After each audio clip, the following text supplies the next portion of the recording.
تاسو چې په دې ملک جمهوریت نامه ایښې ده او ښځې لم د ووټ حق ورکړی دی، نو د ښځې په ووټ که ته ممبر کېږي خیر دی، او که ښځه الیکشن ته ودرېږي نو بده خبره ده.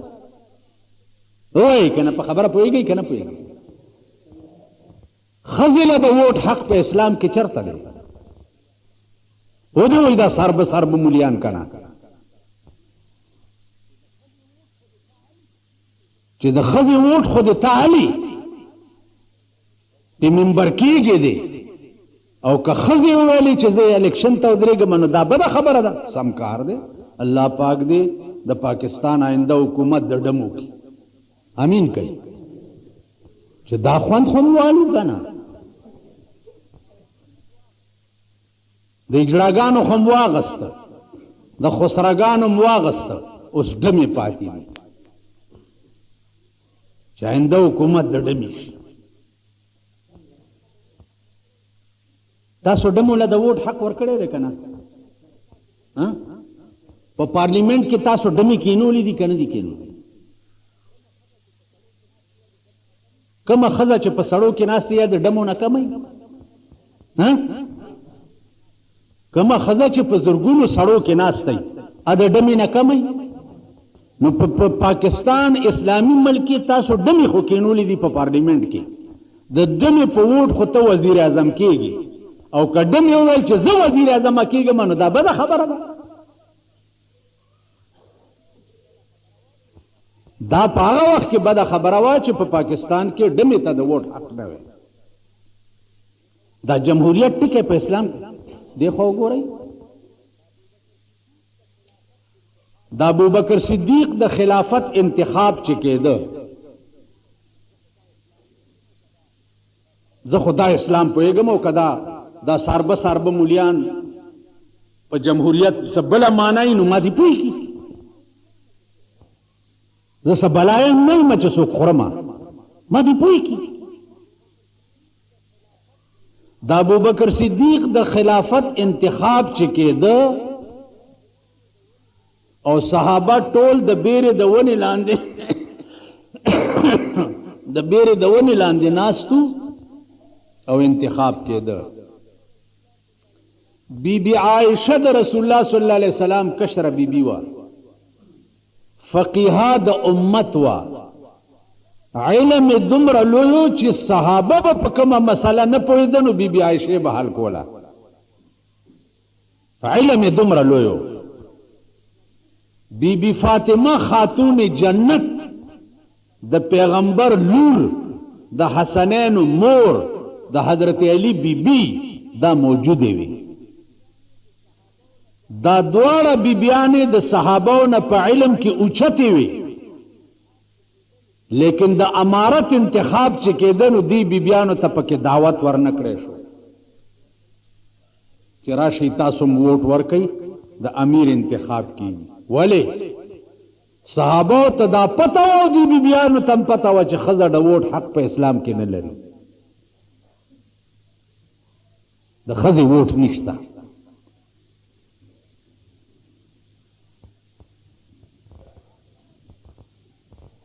فقیها د امت پکې نه وه، د ابوبکر لور پکې نه وه، د پیغمبر لور پکې نه وه. نن تاسو چې ووټ حق، نن یو پاکه بیبي بزرګه چې چای لوپټنې لیدلي، د هغې ووټ او د ډمې ووټ یو برابر دی که نه دی؟ دا خو تاسو کړي چې ډمه به راپاسي او ستاسو مقابله کې به ودرېږي. سم کار دی، خدای دې مبارک کي. او زه خو دعا کوم چې پرون مې چاته وی مال خبره واوره،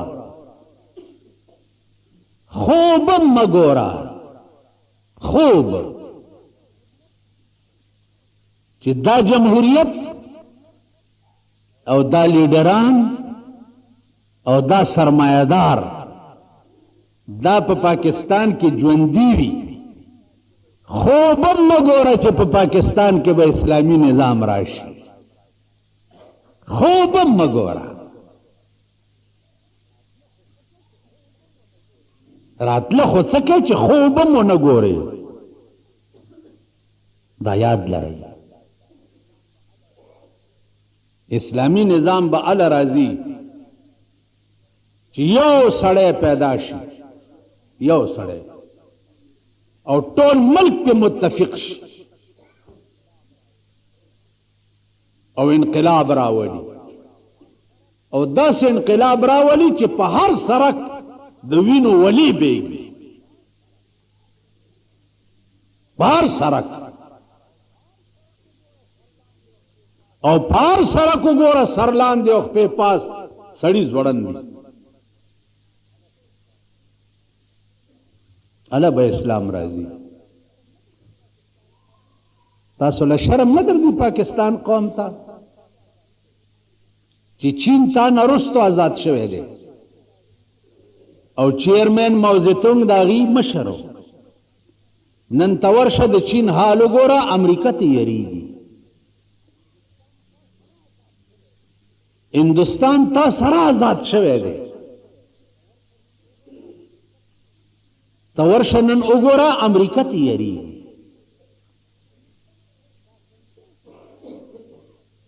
ستا 50 کاله وشو چې تا آزاد شوی، ته تر اوسه پورې په 50 کالو کې د سړي زوی نه شو.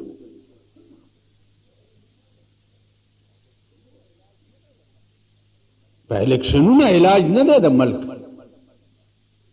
او نه په الیکشنو دا ملک ټیکېږي. همدغه خلک دی کتې به بدلی شي په بل روپ کې به راشي. همدغه زاړه تلي خلق دي، دا به بیا وګورئ دې کلو ته به درځي او تاسو به ورته ګډېږئ. که ونه شو دا ګیره به رانه کله کله بیا به همدغه چل.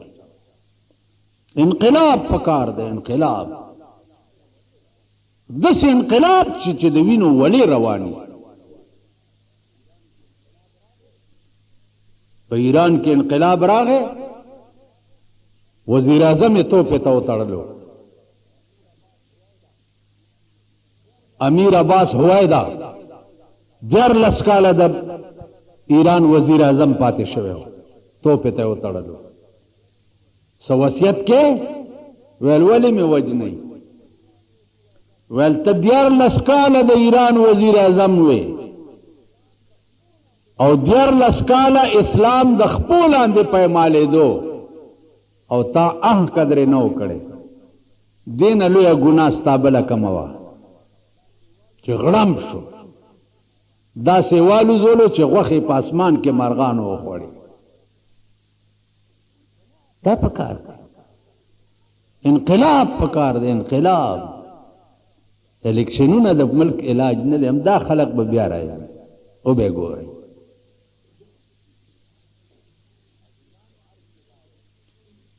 نو عزیزانو عرض مې داو چې مونږ له چې هر څوک راشي نو دعا ورته کوو. هر د خر بچی چې مړ شي په قبر باندې دعا وکړئ چې خدای پاک اته واړه جنت ورکړي. وایي داسې مولیان که نه؟ تاسو کې امام کم یو دی؟ امام لاس اوچت کوي چې کم یو درکړي. زم امام یم که نه؟ یریږئ ولې؟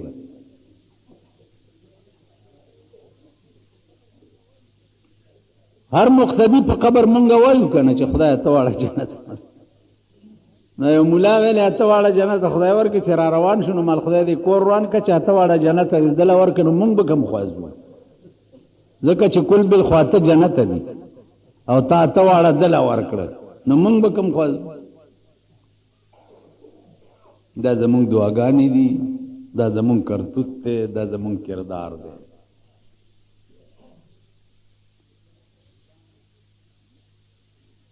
نو عزیزانو زه خو ویم چې څوک وایي چې لعنت، ویم چې دا لعنت ټکی اول په ما، اول په ما. زم د دې قوم یو فرد یم، په دې قوم کې اوسېږم، دوی سره مې تعلقات او مراسم دي. دا اته واړه جنت ټکی زم کوم. نو چې لعنت ټکی وایي چې اول په بجلیګر مولا، ځکه چې زه تاسو نه زیات یم. چل زده کوي خدای ته رجوع شي. ذکریا علیہ السلام اذ نادى ربه نداء خفیا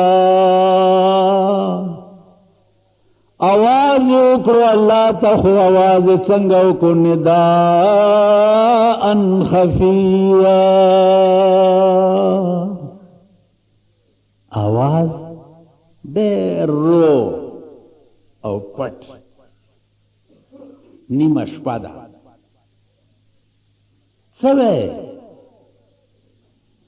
قال رب إني وهن العظم مني واشتعل الرأس شيبا ولم أكن بدعائك رب شقيا.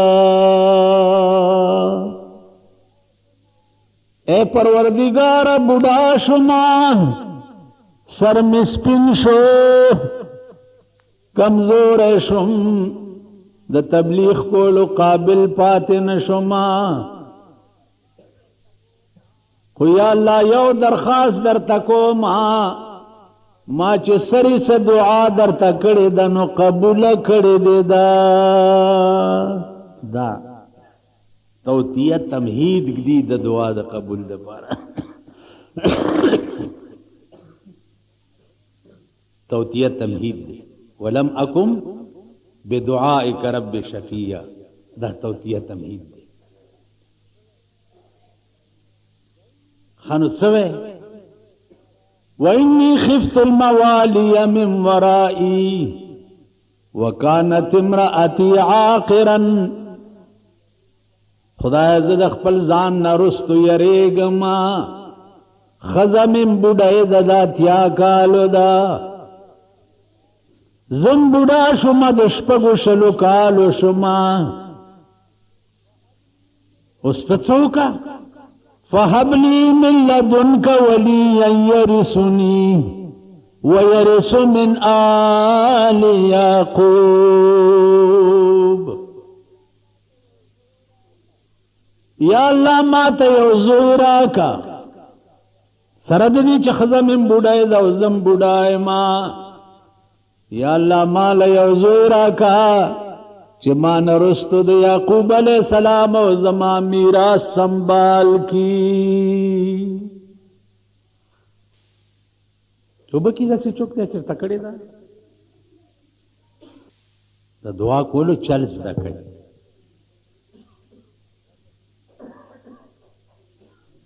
غلې پټه نیمه شپه کې چې بل څوک خبر نه ته ورته نری غوندې فریاد وکړه ته وګوره چې کېږي که نه کېږي. ښه د زوی غواړې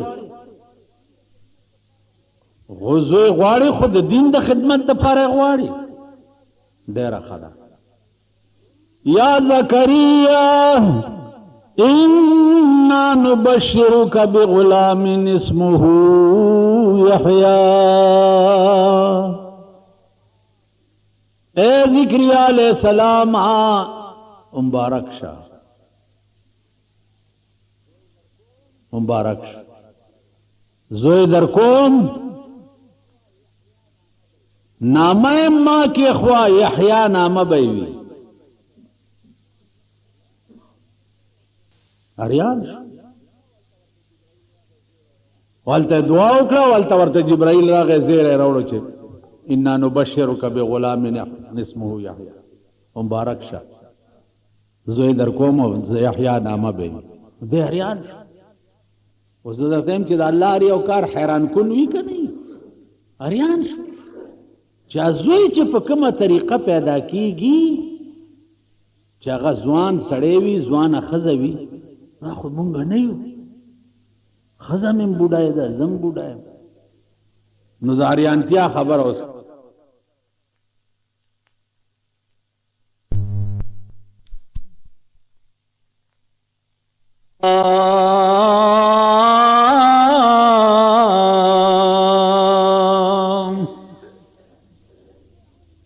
رب انا يكون لي غلام وكانت امرأتي عاقرا وقد بلغت من الكبر عتيا. یا اللہ زما زوی به څنګه پیدا کیږي، ښځه مې شنډه او بوډۍ ده او زما غ انتها درجه د ضعف ته رسېدلی ما، نو زوی به مې څنګه کیږي؟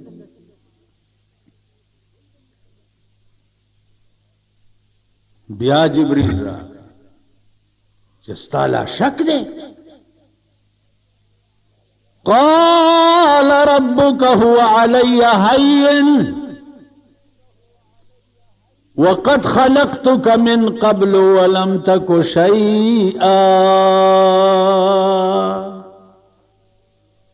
اے ذکریا علیہ السلام، د بوډا او د بوډۍ نه زوی پیدا کول ما ته آسان دي، ته مې د زوی نه مخکې پیدا کړی، ستا چرته نوم او نشانم نه و، او ستا نه زوی پیدا کول چې دي دا ما ته څه ګران کار نه، یو پړک کې به درته پیدا کړه. نو عزیزانو دې ته اوس وګورئ چې دا الله هر یو کار حیران کن دی. ذکریا علیہ السلام هم حیران شو چې خدای د بوډا او د بوډۍ نه به زوی څنګه پیدا کی. نو الله ورته څه وایي چې هو علی هین، د بوډا او د بوډۍ نه زوی پیدا کول ما ته آسان دي، ستا پیدا کول ګران و که تا نه زوی پیدا کول ګران دی؟ دا د خدای کرشمې دي او د خدای کارونه دي.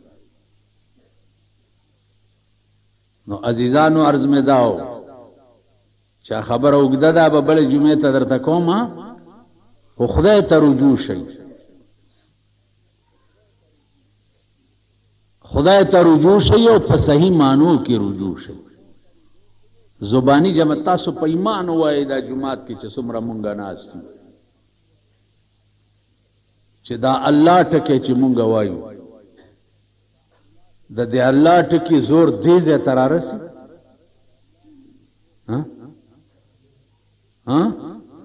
ټول وایو،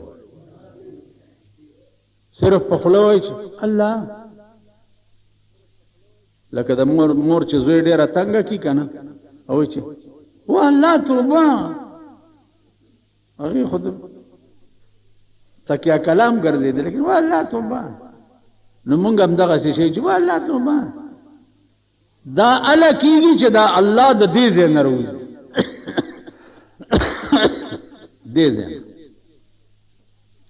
چې دې ځای نه الله نه یې راوتی، ایس اثر او فایده پرې نه مرتب کېږي، ایس دې ځای نه به یې راوباسي.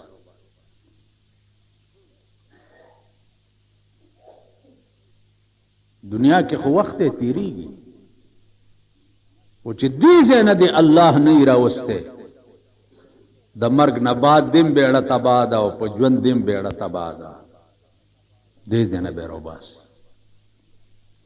دا زړه به په دې عادت کې چې دې هر وخت وایي چې الله الله الله الله، دا ژبه پلنه که او زور دې ځای له ورواله الله الله الله الله الله، داسې مه وایه الله الله الله الله، دا نه تاسو وایئ، وایه بابا وایه.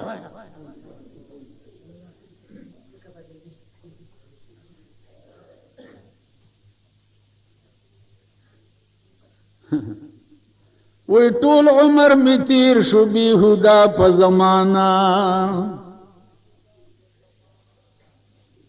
ټول عمر می تیر شو بی هدا په زمانہ، اوس ته زما سروي او د ترکو استانا، اسم حاصل نکړه په شیخای په مولای کې،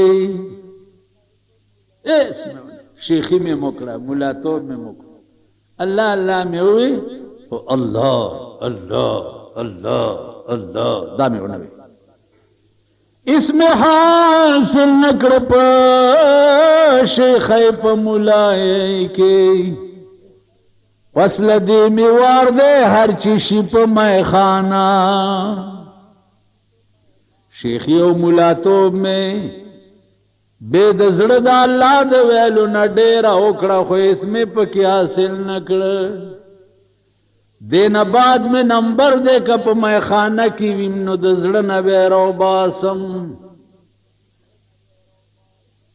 خو ګوره خیال کوا پام کو د منصور غوندې پدار نشه رحمانا پام کو د منصور غندی پدار نش رحمانا ډېر دا د عشق خبره مکړه نادانا رابعه بصری خزا وا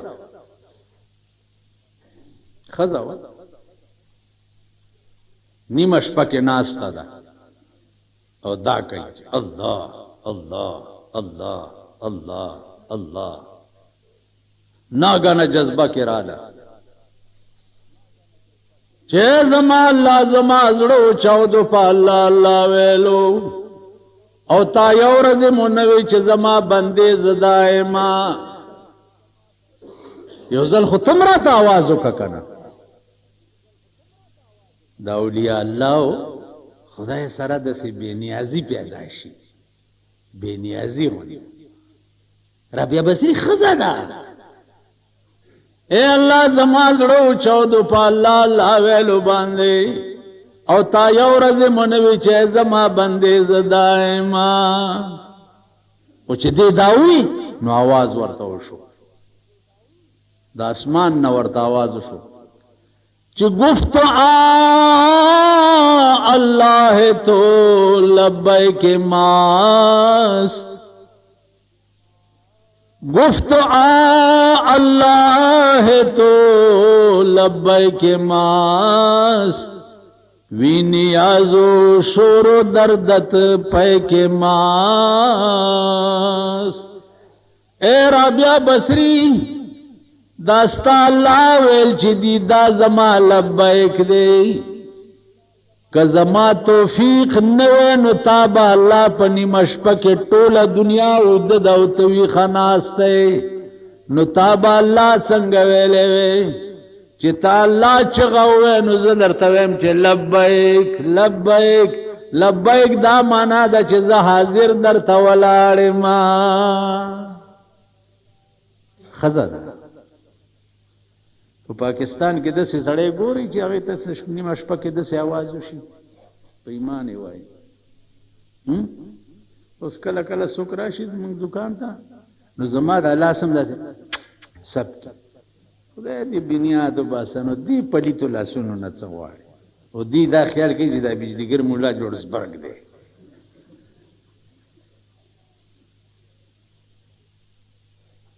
دا جورجبرگ دے او دتم پا نیم اشپا کی آواز کی زویم چی دی وقت کی دی دنیا ٹول پلیت پا یو تلا کی واچے او ما پا بلا کی واچے زبا پی درون شما پا طول پاکستان کی دسی سڑے گوری چی دی وقت کی دی رابعه بصری غندی آواز ورطا دا اسمان نوشی چی گفت اللہ تو لبیک ماست گوری دا سی سڑے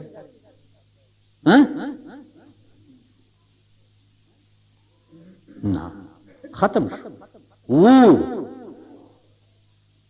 دسے خلق نن نسلویخ کالا مخ کی باڑی دیلی دی ما تداغی مجلس خدای نصیب کرے دے داغی خبر راتا نصیب کری دی داغی دعاگان راتا نصیب کری دی واللہ دا کوار دا جبادر سے پا جماعت کی میں تقریر کولو او والضحا واللیل اذا سجا باندې میں تقریر کولو او یو دعا اولیاء ناستو او چې ما تقریر بس کو دوار دا گوتی دا سلام دیکھ لے زما پا دیخلا کی ہوای زویل دیکھ لے نا دیکھ دے دیر کار والا دا داغی برکت دے وو لارا نشتا اس ختم شو نو عزیزانو یو خدای دی ګوره بل څه نشته ټول بکواس دی دا چې کوم نظام لاړو دام بکواس و چې کوم را روان دی هغه هم بکواس دی هیڅ نشته کشته نو څوک دی څوک دی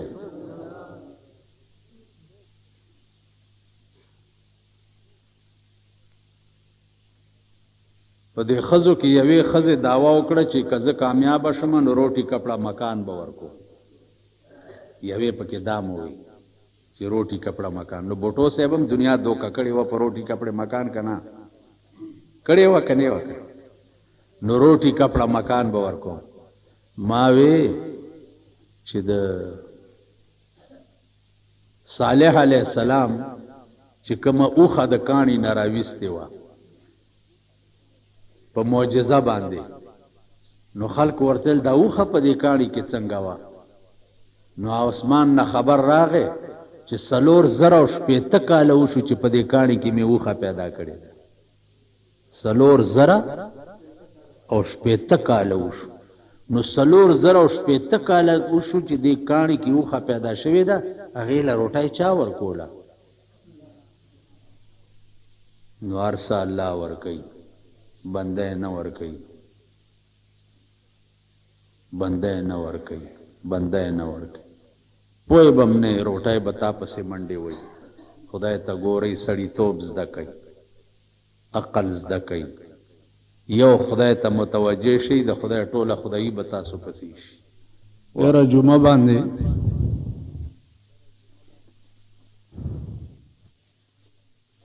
بس امغه سلسله کې ده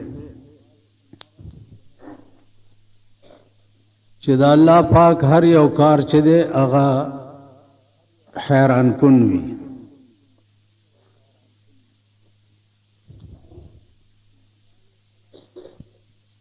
ذکریا علیہ الصلوۃ والسلام د دین د خدمت د پاره د الله تعالی نه زوی غوښته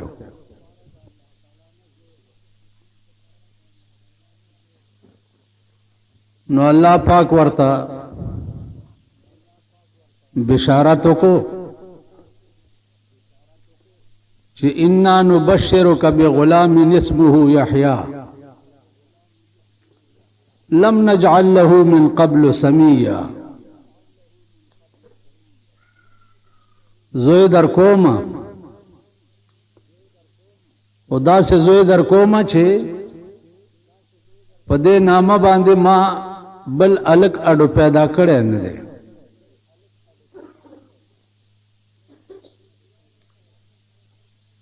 ذکریا علیہ السلام ورته فرمایل چې قال رب انا يكون لي غلام وكانت امرأتي عاقرا وقد بلغت من الكبر عتيا زما زوی بسنګ کیږي زما خزم بډای ده او زه هم هغه انتها درجه د ضعف ته رسېدلی ما نو زوی به څنګه کي حیران شو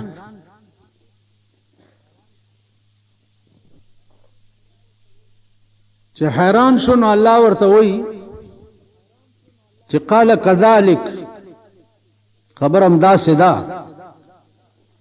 چې تم بوډای او ستا بیبي هم بوډای ده لیکن قال ربك هو علي هين ستا خدای وایي چې د بوډا او د بوډای نه زوی پیدا کول چې دي هغه ماته آسان دي وقد خلقتك من قبل ولم تك شيئا دې زوی نه مخکې مې ته پیدا کړی او تا چېرته نوم او نشانم نو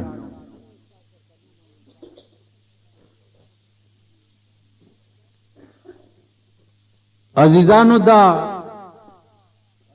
زمانہ چې وا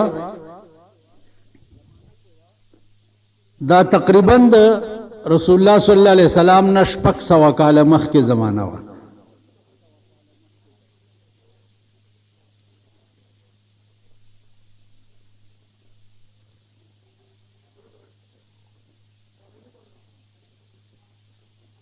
عقل حیران شو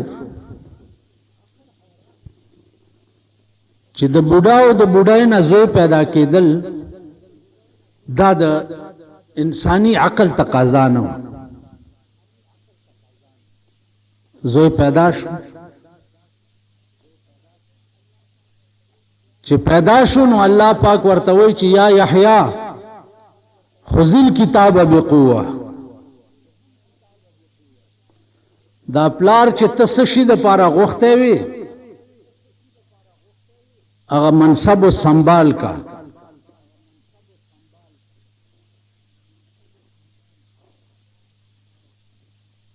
هغه کار سنبال کا.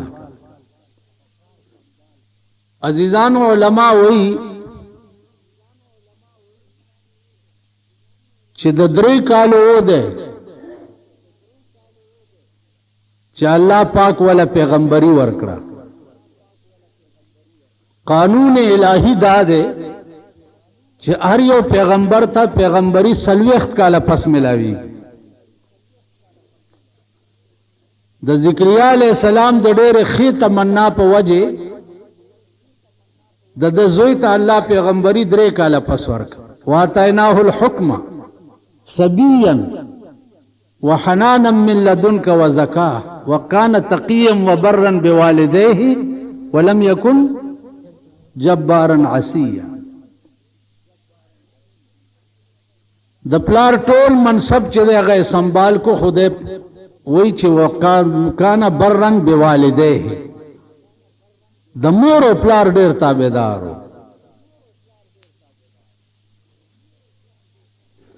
عزیزانو د مور او پلار تابعداري دا پیغمبري مشن دی. د مور او پلار متعلق قرآن کریم فرمایي چې ولا تقل لهما اف. د مور او پلار په مخ کې به دسم نه کې دومره به هم نه کې.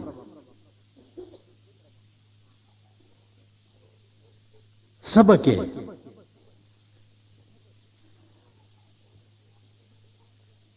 دا به وایي چې وقل رب ارحمهما کما ربیانی صغیرا.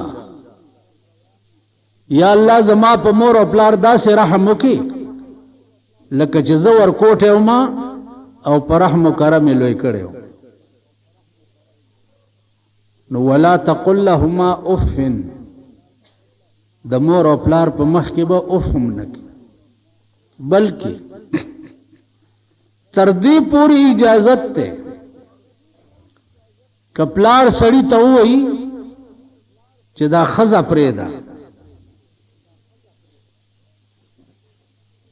یو سکنډ به پکې درېغ نه کوي او په هغه ټکي به 1 2 3 کوي ورته پرېږدي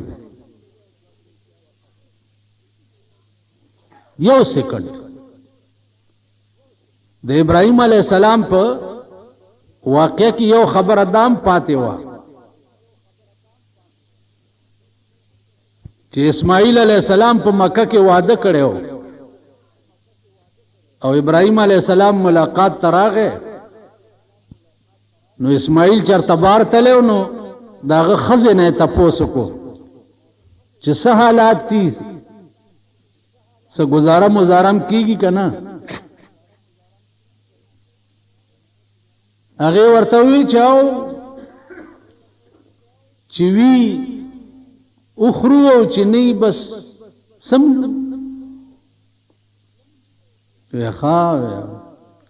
ویخه د اسماعیل چې راشي نو ورته وایه چې پلار دې راغلی او چې د کوټې دا دروازه بدله کا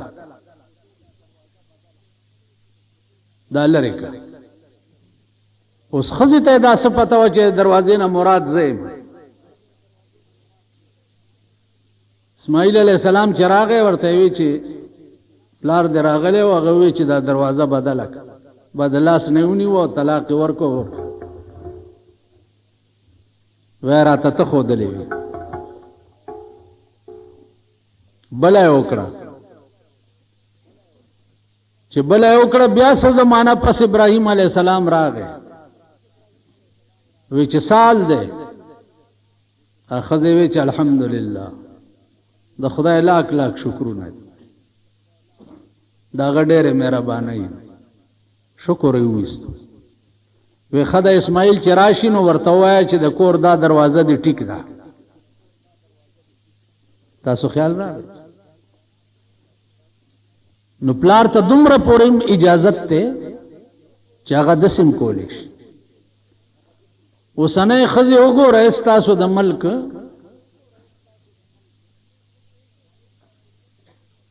چې خاون سره جنگ شي نو ورته وایي چې ستا کور ته راغلی یم نو ما ښه ورځ ونه لیده د پلار په کور کې که سوټې تپلې هم خیر دی خو ستا کور ته چې راغلی ده نو بیبي راڼه شوه ښه ورځ یې ونه لیده د خپلو ښځو ته ګورئ کړئ نو پلاران هم دغسې وو او ښځې هم دغسې وې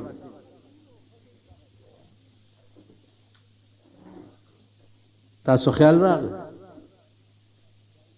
لاړ هغه خلق نه هغه پلاران پاتې دي او نه هغه زامن پاتې دي او نه هغه ښځې پاتې دي ښځې لا په شرمونو شرمېدلي دي اوس د پاکستان کې دا لیډران چې راپاسي تاسو ورته ناست یئ اوس به بیا غویمه کېږي نو ویرونو زه ټول خدمت جمهوریت دپاره کوم چې په دې ملک کې هر چاته خپل حق میلو شي جمهوریت دپاره نو دا جمهوریت ټکی ډېر زوتی دا لیډران دا جمهوریت نتیجه دا راووته چې په ملک کې څومره ډمې دي هغه الیکشن ته ودرېږي هرې ډمې وزرې کړي دي جمهوریت والا اجازت ورکړی دی وروره ودرېدی شي قانون کې هم شته جمهوریت کې هم شته او په ملک کې هم شته چې ودرېدی شي اجرا ته هم اجازت دی چې هغه هم ودرېدی شي تاسو خیال راغی تېر ورځو کې په لاره روان وم نو یو اجړا په مخه راغی ما ته وی چې بجلیګر مولا ته ما له نو هغه خپل ناز و ادا چې د اجړاګانو څنګه یې نو هغه سې راته وکړه چې ته د اجړاګانو ولې برخلاف مال بچیا زه خو برخلاف نه یم وی نه نه ته مونږ پسې هم بد وی ما ورته ویلې بد مدموعات بل شي له تیاری کوه پاکستان په قانون کې راووته چې اجړاګان هم اسمبلو ته تللی شي ویل ښه ماله مال اجړاګان تیار کا بیختي وزه چې د اسمبلی ممبر شو زر ته لاړم نو خبره دا ده چې ستا د ملک جمهوریت دا دی چې نن کمې لکۍ دي چې په مونږ پورې نه تړلی کېږي دا زمونږ د خپله لاس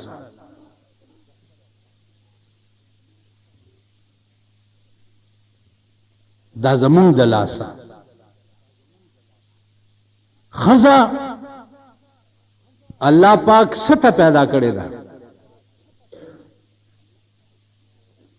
د ښځې خپل مقام دی ښځه دغه له نه ده چې دا مونږ وله کم حق ورکړی خو دا ډېر ښه کي سم کار دی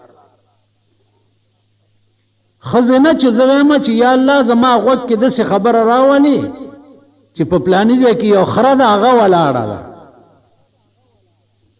په دې انتظار یم چې دا به چېرته اخبار کې وګورم چې پلاني ځای کې یو خره ده هغه م الیکشن ته ولاړه ده او قسم په خدای که چا خره ودرولم ودرېدی شي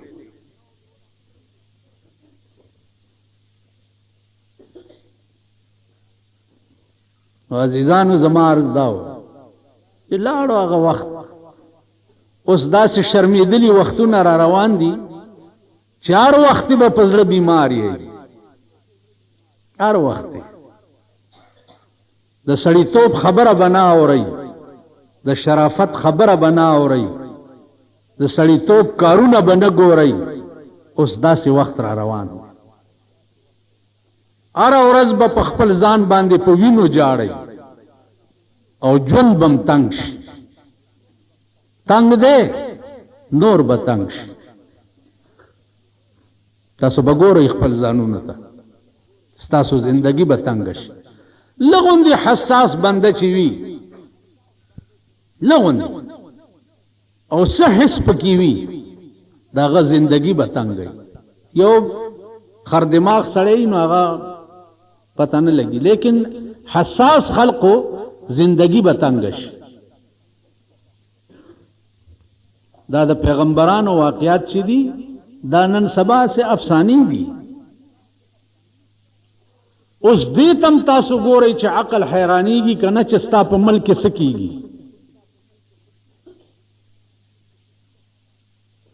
دا څه حالات دي، دې تم لږ عقل متوجه کوي او ورته وګورئ چې دا څه ملک دی یا دا څه وطن دی.